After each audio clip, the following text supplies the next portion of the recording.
নমস্কাৰ। বছৰ বাগৰি বহাগ আকৌ ঘূৰি আহিল। আলফুলে এসোপা মৰম বুকুত সোমালহি। ইফালে কুলিৰ মাত সিফালে কুলিৰ মাত। আমি বিহুবলীয়া ৰাইজৰ কলিজা ধৰফৰ কৰে। ঢোলতে চাপৰ মাৰি ঢুলিয়াই লৰ মাৰে। আৰু নাচনীৰ ৰিহাৰ ভাজত চঞ্চল বতাহে আমনি কৰে।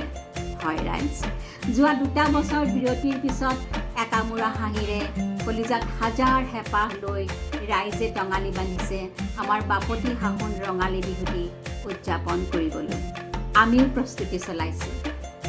গগনা অসমীয়া সমাজ মুম্বাই মীৰা ৰোডত স্থিত অনুষ্ঠানৰ সৌজন্যত আমি অহা 30 এপ্ৰিল 15 বহাগ সন্ধিয়া 5 বজাৰ পৰা উদযাপন কৰিম বহাগী উৎসৱ আৰু লগতে উপভোগ কৰিম সুস্বাদু ৰঙালীৰ ভোজ।